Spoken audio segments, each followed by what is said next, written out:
فوج کے خلاف بدزبانی کرنے والے تحریک لبیک کے پیر افضل قادری کو بھی گرفتار کر لیا گیا ہے۔ اس سے پہلے تحریک لبیک کے خادم حسین رضوی کو گرفتار کیا گیا تھا۔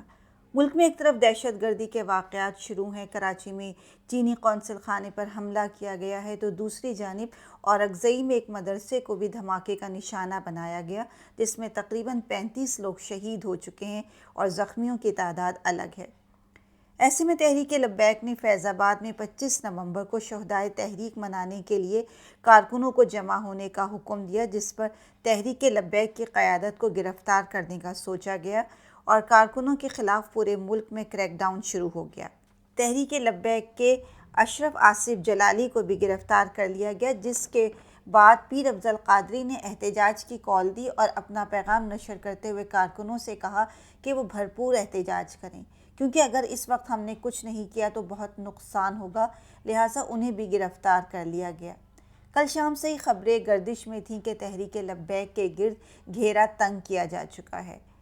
تحریک لبیک کی قیادت اور گرفتاری کے بعد اسلام آباد میں ہنگامی ایکشن کے تحت شہر کے مختلف علاقوں کو کنٹینر لگا کر محفوظ کرنے کا عمل شروع کر دیا گیا ہے، تاکہ کسی بھی قسم کی ناخوشگوار صورتحال سے نمٹا جا سکے۔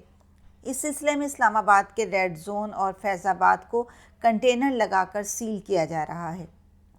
خادم حسین رضوی کے بارے میں یہ کہا جاتا ہے کہ وہ ماضی میں مالی بدعنوانی میں بھی ملوث رہے اور اپنے ماتحتوں کے ساتھ ان کا رویہ خاصا بدتمیزی کا ہوتا ہے۔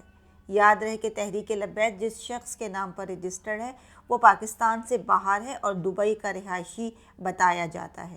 معاشرے میں بڑھتی ہوئی عدم برداشت اور مذہب کے نام پر جذباتیت نے پورے معاشرے کو اپنی لپیٹ میں لے رکھا ہے۔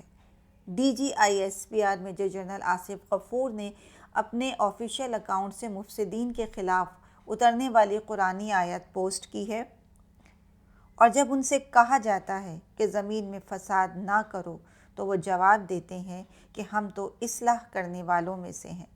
جبکہ دوسری طرف انہوں نے اپنی ایک ٹویٹ میں عقیدہ ختم نبوت کے حوالے سے اپنا اور ہر مسلمان کا موقف واضح کیا اور کہا کہ پاکستان ایک مسلم ریاست ہے اور کوئی بھی مسلمان حضور صلی اللہ علیہ وسلم کی عظمت پر کمپرومائز نہیں کر سکتا۔ طاقت چاہے بندوق کی ہو، چاہے اسٹریٹ پاور کی، اس سے ملک نہیں چلتے۔ آپ کی کیا رائے ہے؟ کمنٹس کر کے ضرور آگاہ کریں۔ اس کے ساتھ ہی ہمارے چینل کو لائک کریں، سبسکرائب کریں اور بیل آئیکن پر بھی کلک کریں تاکہ نئی آنے والی ویڈیوز کی نوٹیفیکیشن آپ تک پہنچتی رہے۔